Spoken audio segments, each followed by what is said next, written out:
Good evening to the people living in this region, and good morning to those living on the other side of the world. Since our first mentoring talk on October 19, 2016, we have been regularly inviting renowned professionals from different walks of life to share with us the struggles and failures they had encountered throughout their rich careers. I have repeatedly said, I promote failure at AUB and in life.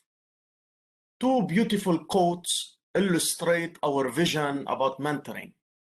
The first quote, success is determined not by whether or not you face obstacles, but by your reaction to them. And if you look at these obstacles as a containing fence, they become your excuse for failure. If you look at them as a hurdle, each one strengthens you for the next. End of quote. The second quote, 20 years from now, you will be more disappointed by the things that you didn't do than by the ones you did do. So throw off the bowlines, sail away from the safe harbor, catch the trade winds in your sails, explore, dream, discover. End of quote. Today, I am very pleased to welcome Mrs. Lina Duque, a social media strategist and international speaker, to deliver the 22nd mentoring talk and our last mentoring talk of 2021. Mrs. Duque is no stranger to AUB. She obtained her BA in the English language from AUB. Shortly after graduating from AUB, Lina took a major leap of faith, packed her bags, and moved to Canada, where she built a new life and career. She obtained an executive MBA from the Ivy Business School at Western University in Canada. Lina once said, "She who dares wins," a quote that sums up her life. At the age of 10, she passed up an opportunity to shine due to her fear of public speaking. Years later, she was able to develop herself into an international public speaker, having spoken at top universities, including Harvard, and at many global forums. Mrs. Duque is the founder of Untold, a global initiative that empowers women to tell their stories. She is also an advisor to academics and C-suite executives on building their social media presence. Her articles have appeared in the Harvard Business Review, CNN, and Forbes. Lina has presented at Harvard University, McGill University, University of Toronto, Lean in Canada, and the World Communication Forum in Geneva, among others. She teaches digital media strategy for leaders at the University of Toronto. Without further ado, let's hear Lina's mentoring talk entitled, No Guts, No Glory, How to Blaze Your Own Trail. Lina, the floor is yours. Wow, thanks so much, Professor Bilal. I feel like superwoman after this introduction. Thank you so much. Hi, everyone. When was the last time you did something that scares you? When was the last time you challenged yourself and pushed yourself outside your comfort zone? 3 months ago, I walked on the edge of the CN Tower, the highest structure in the Western Hemisphere, located here in Toronto. I walked on the edge of the tower's main pod at a height of 356 meters above the ground, which is 116 stories. I did that because I wanted to get outside my comfort zone. I wanted to look fear in the eye and show it who's boss. See, my life mantra, like Professor Bilal just said, is she who dares wins. Why? Because once you conquer your fear, once you leave your comfort zone, everything else seems much easier. the benefits spill over to every other aspect of your life. Leaving your comfort zone is how you learn, how you grow, and how you push your limits. Today, I'm going to share with you some of the tips that I wish someone shared with me when I was in your seats. At the age of 22, 2 years after graduating from AUB, I made the boldest move of my entire life. I packed my bags, said goodbye to friends and family, and left for Canada. I left Lebanon not because of the economic situation or political climate. I actually had a good job in Beirut at the time. I was working in public relations at the Beirut Marriott Hotel, which is now closed. Life was good. I was making good money, but I was itching for more. I wanted to fulfill a lifelong dream of leaving and making it elsewhere. I wanted to conquer the world. I remember so well, I was so excited on the way here to Canada that I couldn't fall asleep on the plane. When I came to Canada, I had zero connections, zero friends. I only had my aunt here. I didn't have access to the kind of network that one might have when they come to study or to work for a company. I had to create my own path. As a newcomer, I couldn't expect to find a job at the same level that I had back in Beirut. I found a job as an intern with Discovery Channel, the television program. I remember having to take a bus, a subway, train, another bus to get to my job in the morning. It took me 2.5 hours of commuting to get just to my job in the morning. Another 2.5 hours back in the evening, sometimes in minus 30-degree weather. So, like I said, I was working as a conference producer. It was a great opportunity because it exposed me to so many industries. I had to research topics, organize conferences, and fly across Canada to run those conferences on site. That job helped me land my next big opportunity, working in marketing for a large firm on Bay Street. Now, Bay Street here is the equivalent of Wall Street in Toronto, in the financial district with all the towers. When I first came to downtown Toronto, I looked up at those towers and I wished I could work there. So I made that happen. I worked for a large law firm in marketing. Then I switched to another one as advisor of media relations. Then I started itching again for more, a bigger challenge. I decided to go back to school and do my MBA. So I enrolled in the executive MBA program at Ivy Business School, which is a top business school in Canada. So I was working full-time. I was studying full-time because my program was designed for working professionals. So every single weekend was really spent studying. I was also married by that time. That is when I found out halfway through my MBA that I was pregnant. So I was working full-time, studying full-time, and now expecting a baby. To say that it was a crazy year is an understatement. It was nuts. But you know what happens when life throws you one of those twists? You adapt, you learn, you grow. I learned to prioritize my time in a ruthless way. My MBA program used the case method, so we had to read a lot of business cases. And I read business cases all the time, on my lunch break, on the subway train, while getting my hair done. I also front-loaded all my project work so I could take a month off when my baby was born. When I completed the MBA program, my daughter Scarlett was 3 months old. Then I went on maternity leave and I started thinking about what to do next. I knew I didn't want to go back to marketing in a law firm. That's when the opportunity to work in social media came along.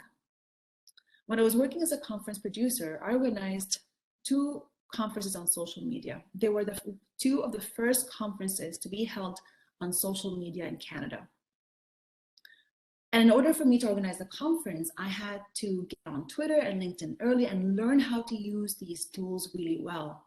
I also enjoyed social media. I had a natural affinity for it. Wherever I worked, people always came to me for help. Like, Lina, how do we set up a LinkedIn group? Or how do we use Twitter? And it's really thanks to my job as a conference producer that exposed me to these platforms. And it just goes to show you that every learning opportunity that you have today is preparing you for the future. So I was a new mom on maternity leave, having just finished my executive MBA. I was also on Twitter. Around that time, the book Lean In by Sheryl Sandberg, the COO of Facebook, came out. It was about encouraging women to lean into their ambitions. One of the people that I follow on Twitter posted about the book. Now, this person was the VP of Administration and Finance for a large university in Canada. We both followed each other on Twitter. She tweeted, "What is your lean in moment?" So I replied and I said, my lean in moment was actually this past year when I had a baby and did my MBA while working full time. She replied and said something like, "Well, that's great." I decided right then to take advantage of that interaction and send her a direct message, a DM on Twitter, and say, "I'd love to chat some more. Do you have time for a coffee?" She responded very quickly and said that she would love to have coffee with me. And you'd be amazed how fast executives and people in general tend to reply on Twitter versus email. She put me in touch with her executive assistant, and a few weeks later, I was in her office having coffee and chatting about leaning in and also social media. Now, she put me in touch with the dean at the university, and that dean asked me if I would run her social media accounts for her. That opportunity literally fell into my lap, so I took it. And when the dean liked my work, she recommended me to other colleagues, other deans and directors at the university. 2 years later, that university, Ryerson University, was my biggest client as I started my social media consulting practice. And it really all started with a tweet. I call it the tweet that launched 1,000 relationships. I've spoken about it, I've written about it for Forbes. Social media really helped me bypass the hierarchy that exists in the real world and raise my visibility with executives in an accelerated way. That executive, Julia, was one of many, many people that I connected with through Twitter and LinkedIn. And I really hope you take to social media not to post funny videos. I mean, you can, but also to use it in a professional and strategic way to build your network. So by the time you are looking for a job, whether in Lebanon or abroad, you have a network that you can put to use. And don't hesitate to use social media to promote yourself. Share your accomplishments. Talk about what you're doing. Ask for recommendations on LinkedIn. This is especially important for the women. Research shows that making your accomplishments known is the most effective strategy for women to advance in their careers. So that's how I built my business in social media. I found that there was a need in the market for my skills. I realized not a lot of people knew how to do it well. And I decided to focus on a niche, social media for academics. And I ended up working with award-winning scientists, high-profile academics, and university presidents. I also had to present and speak on social media often, so I had to learn to be comfortable with public speaking. And here's a story that you might find a bit surprising. Professor Bilal mentioned it at the beginning. As a child, I was a straight A student. I was very accomplished academically. In 5th grade, I had the highest average in the whole school. I was selected as class valedictorian for the graduation ceremony from my elementary school, and I was asked by the school to give a speech. I was so terrified of the idea of speaking to an audience, and I said, no way. I didn't even consider it. And no one around me tried to even push me or encourage me and say, well, at least you should try. So I passed up on that opportunity, and one of my classmates gave the speech. And I forgot about that event for most of my life, until a couple of years ago, actually. It was surreal to remember that story when today my whole career is built on speaking and consulting. Over the past 7 years or so, I have built a very solid speaking portfolio. I spoke at top universities like Harvard and McGill, U of T, University of Toronto, spoke at international conferences. I have done hundreds of presentations throughout my career. And who would have thought that as a 10-year-old, I couldn't even imagine speaking to an audience. I am proof to you that you can redefine your past with the actions that you take today. You can change the narrative. It's all up to you. At the beginning of my talk, I told you how I walked on the edge of the CN Tower. I had been thinking about it for years and making excuses in my head. You know, I just had a baby, it's not a good time. Well, now there's a pandemic, blah, blah, blah. I was always making excuses in my head. Finally, I woke up one day and I said to myself, that's it, Lina, you have no more excuses. You need to do this. So I booked the Edge Walk. It's called the Edge Walk. I booked it to take place 2 days later. I'm not going to lie to you. I was scared. I was shaking the day before. But here's what I did to psych myself for this event. First, I wrote myself a letter. I wrote, Lina, the world is your oyster. Go make yourself proud. You were born to do this. It will be amazing. Think 5, 4, 3, 2, 1, go. And this is a tip I learned from Mel Robbins' book, The 5-Second Rule, just to take action. When I checked in at the CN Tower, I literally went to a quiet corner and read out the letter to myself. Hopefully they didn't think I was crazy. The second thing that I did is I used affirmations. I believe in positive affirmations. I use them every single day. Every day I tell myself, I'm a winner. Today is my day. There's nothing I can't do. I was born to do this. And that day I doubled the dosage on affirmations before the event and the day before.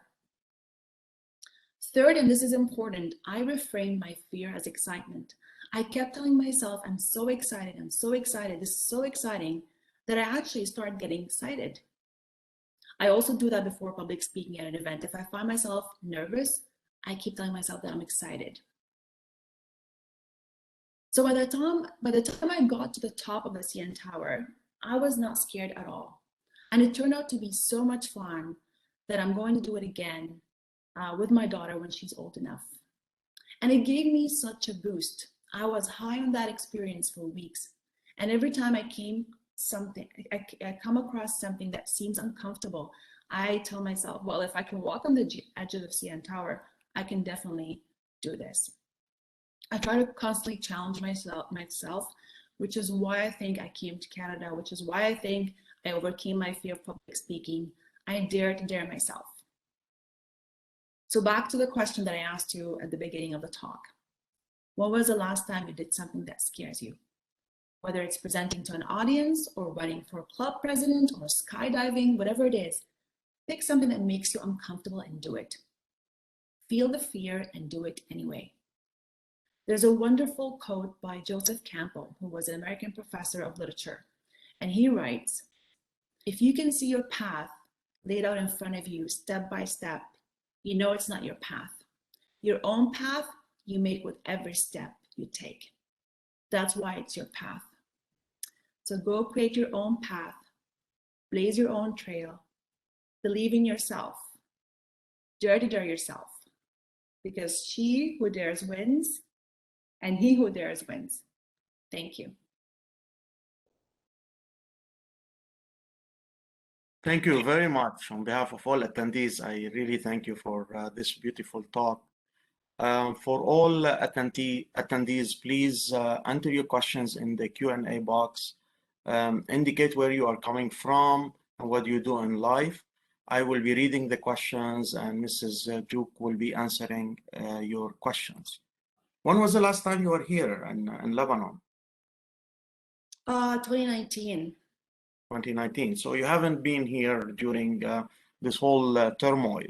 What do you advise people who are going and students who are at AUB right now? They are under a lot of pressure, whether what is happening in the country, whether COVID, whether the financial collapse. What do you advise students under these circumstances? That's a good question.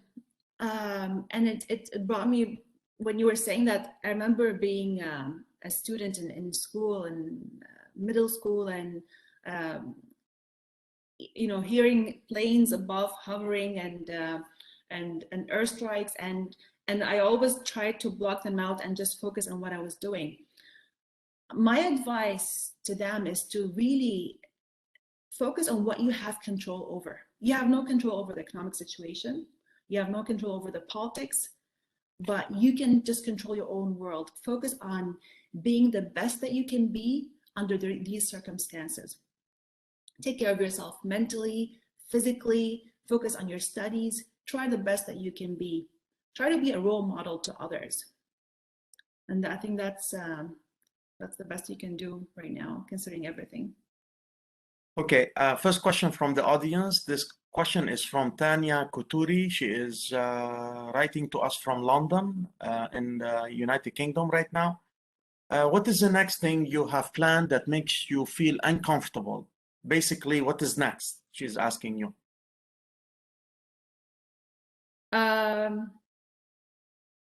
Hi, Tanya. I know Tanya. Hi, Tanya. Nice to have you here.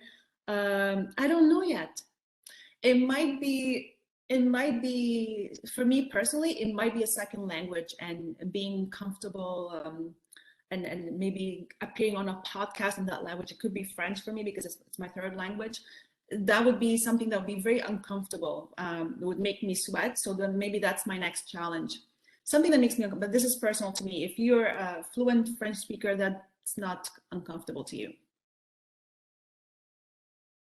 Thank you. This question is from Dr. Sahar Kubar. She's a nephrologist here at AUBMC. She's asking in general, how would somebody differentiate between promoting himself or herself, and showing off? That's a very good question. I get asked that question all the time. I think we have to think about it as being part of a community. The thing is, when you talk about your accomplishments, but also give shout outs to other people, you're really building a community around yourself where you promote yourself, but you also promote other people, not just about you. That's the way I would think about it and position it versus I'm showing off. I mean, it's okay to give yourself credit for your hard work and talk about it. It's okay to let your network know what you're doing, what you're up to. I think the language that you use has a lot to, it can be a differentiator. For example, instead of saying, you're not going to say, hey, I'm the best. You're going to say, I'm honored to do this. It was a great opportunity. Thank you also to my team members. You go on to acknowledge your work and other people's work, and everyone benefits in that situation. This question is from Zena Al-Khalil. Zena Al-Khalil is the coordinator of my Transformative Education team, and she's been tweeting about your talk right now live. She's been tagging you. Her question is, how did your journey at AUB shape who you are today?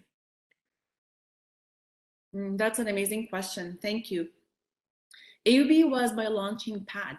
It's a place where I dreamt about my future. And most of the learning at AUB happened outside the classroom. As a student, I worked part-time at the Office of Information and Public Relations with under the leadership of Brahim Khouri and with Sana Murad and with Henry Matthews. They were my mentors, and I learned a lot from that opportunity. I used to work for Bulletin, the magazine. I would go on campus to cover events, and it's surreal that, I would cover events like this one actually, and it's surreal to be on the other end, at an event. AUB shaped my personality. I was just exposed to so many people. I came from SAIDA, and going to AUB, it exposed me to so many people from all over Lebanon, all over the Arab world, and sometimes all over the world. So I owe AUB a lot in terms of my growth, and it really set me on the path where I am today. So this comment is coming from Samia, your young sister. She's saying, I wanted to share that when I was in grade 5, I was also chosen to give the graduation speech, and Lina was the one who helped me to do it. I wanted to add that it is so important to have peers who push you too. Grateful for you, Lina. So your sister is grateful for you. Thank you. I did remember that. I was in university when she was doing her speech, and we practiced through that speech together. Remember being at the dorms, and we went over her speech over the phone. She was in Saida, and we went over the speech together, and I attended it with my family, and I was so proud of her. And I kind of made up for my experience with her. So I'm proud of her, and I'm proud of where I have of the person I have become, considering the struggles I had as a child. This question is from Dr. Zach Khatib, PhD in biology and biological sciences from Houston. He's saying, I'm 69, rebooting my social life, looking to change my usual profession. Do you think I would need to re-enroll in an academic program or just dip into a different profession? Well, I don't know if I'm the right person to give advice on this question, but I would say just follow your heart. Do whatever you want to do. Whatever, follow your heart. It knows the answer.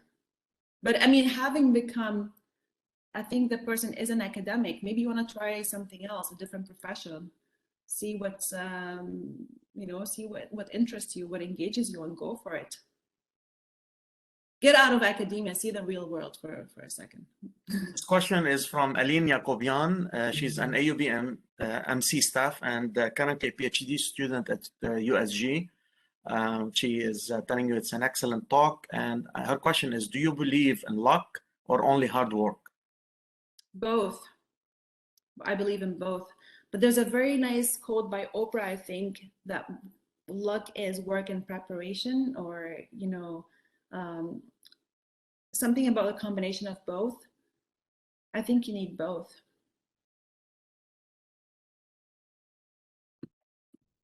Okay, so this question is from Rain Zankar, a biology undergrad student at AUB. What is the biggest challenge you have faced so far?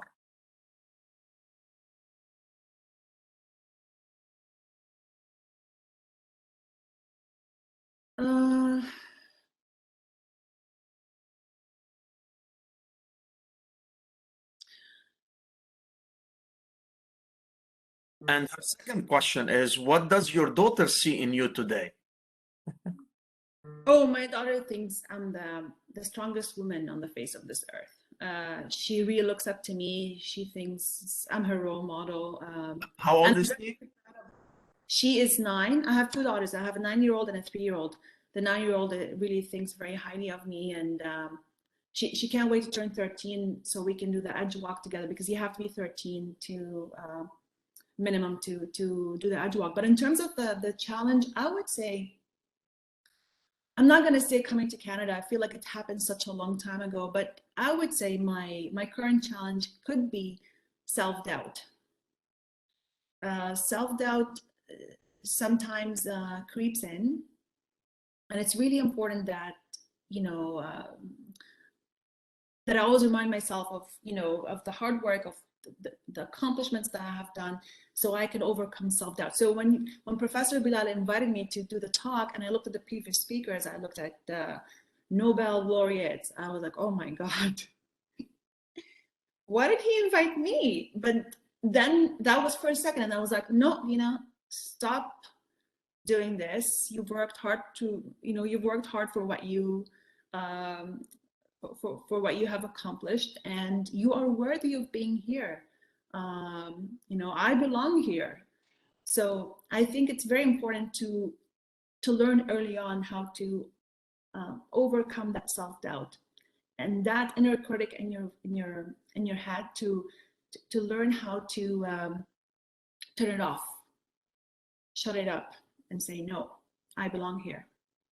This question is from Joanne Zugaib. I promised Joanne that I will invite her years from now to give her own mentoring talk. She's a student here at the UB. She's a biology undergraduate student. Her question is, who would you consider to be your mentor?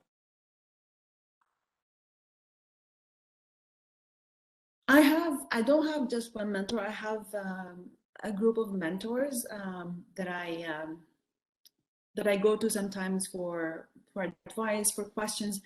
You know, some of them are executives here, some are, you know, former clients, some are friends. But I mean, I believe that we learn from our own mistakes. I typically ask a lot of people what they think, and then I end up doing whatever I want. But the mentor is good because they guide you, they hold your hand, they open doors for you, they recommend you. They say, well, Lina is really good at social media, you should invite her for a talk. You know, that's what I consider a mentor or a sponsor, actually.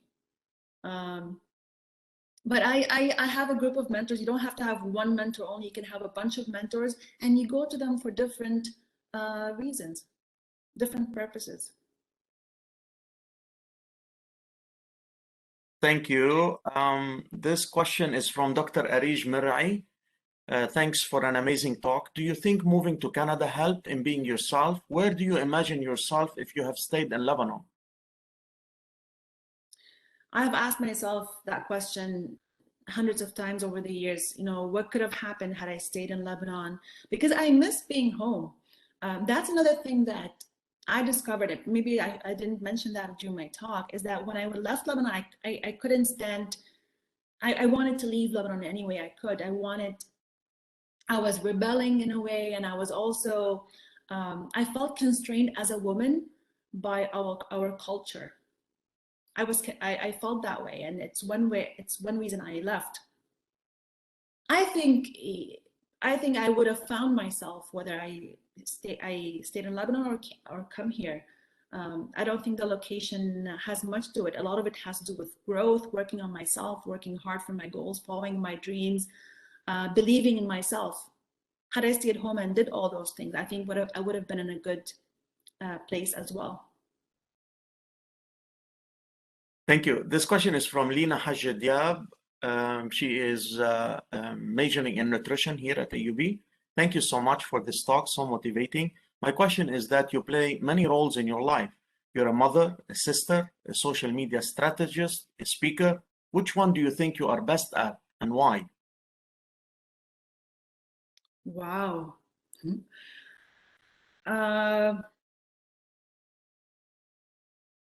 I don't know. I don't know. The lights went out? Oh, okay. I can't hear you. We can't hear you. Because I don't know. I'm moving, I move my hand and then the sensor will get it back. Oh, okay. I think I feel that I'm good at all of those rules. I'm not going to, you know, I'm a great mom and a sister and all those things. I feel my role is to be my own best friend, to be completely honest, to be my own motivator, to be my own advocate, to be kind to myself, to love myself, to appreciate myself. So that's how I feel. This is, I think, the best role for me is take care of myself and look out for myself and be kind to myself. This question is from Diane Saab, biology student here at AUB. Do you value short-term rewards or long-term rewards more? And what do you think can keep us going when all we can see is the long-term reward at the end of the way? I'm motivated by both long-term and short-term. I think as a student, when I was a student, I was looking at the long-term reward. I was trying to picture myself, you know, in 7, 8, 9 years versus the next year. How can you stay motivated? Visualize yourself 5 years from now. Where do you want to be? You know, dig deep down and to find out what you really want to do with your life. And have a plan, make a plan, have the long-term reward, but also have short-term rewards. Reward yourself when you do something great, when you ace an exam, when you push yourself outside your comfort zone and you come out feeling amazing. Reward yourself for these mini accomplishments. Similar question was also written by Majd. What are your motivations to keep going? This question is from Mary Ann Shaheen, chemistry undergrad student. What advice would you give people who get affected by what haters say? Okay, but the motivations to keep going is I have so many dreams still that motivate me. So that's what keeps me going, personally. And of course, as a mom, because I'm a mom, my kids motivate me as well. But I'm still motivated by being able to actualize my own potential. I still feel like there's a lot more I can do. So I'm still only beginning. Sorry, the question was advice to. The question is, what advice would you give people who get affected by haters? Yeah. Haters, no matter what you do, there's always going to be someone that's not going to like you. Just get used to it. There's always going to be someone who's going to, not like you. Just forget the haters. Don't even spend time or energy on them. Instead of focusing on them, focus on yourself. Focus on yourself, who you are, what you want to do, and stay away from that noise. And stay away from any toxic relationships, negative people. Surround yourself with people who believe in you, who actually believe in your dreams, who see you as someone who is great. These are the ones that you want to surround yourself with. Forget the haters. Don't even think about them. Dr. Sahar Kubar is asking more questions. She is asking, oops, I lost the question. How do you balance between your personal life and career life? And if you go back in time, what would you do differently? That's a good question.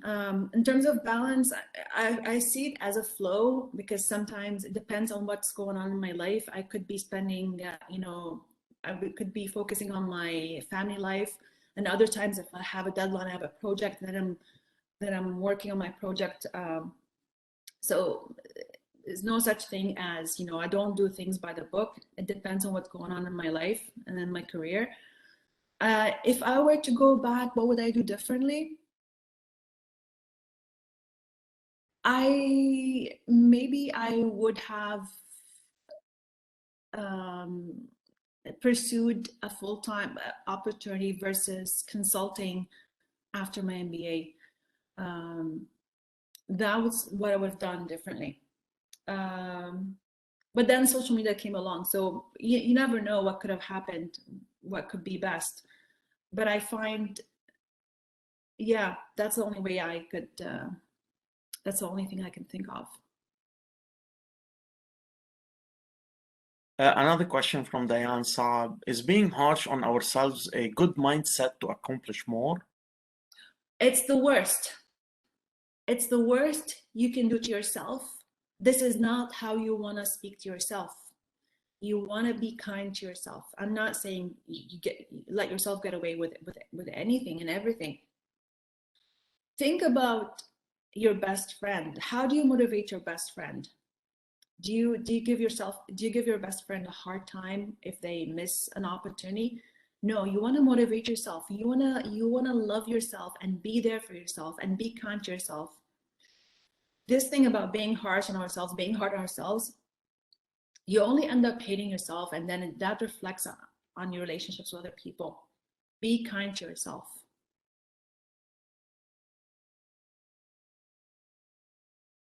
Well, thank you again. We really appreciate your time. On behalf of all attendees, I would like to thank you for this beautiful talk. And I hope we will have the chance to host you here at AUB, your alma mater, back again on campus, your next time you visit Lebanon. And for everybody, I thank you for being here. And until our next mentoring talk, so long. Thank you again. Bye-bye. Thank you. And thank you, Professor Bilal, for everything that you do to motivate and empower students. I really love what you're doing. And I look forward to future mentoring talks. I look forward to attending. And thank you, everybody, for all your questions. Really great questions, I have to say. I really enjoyed being here. Thank you so much. And all the love to you and AUB. And I miss being on campus. I can't wait to go back soon. We look forward to having you. You have a great day. Thank you. Bye-bye. Thank you. Bye-bye.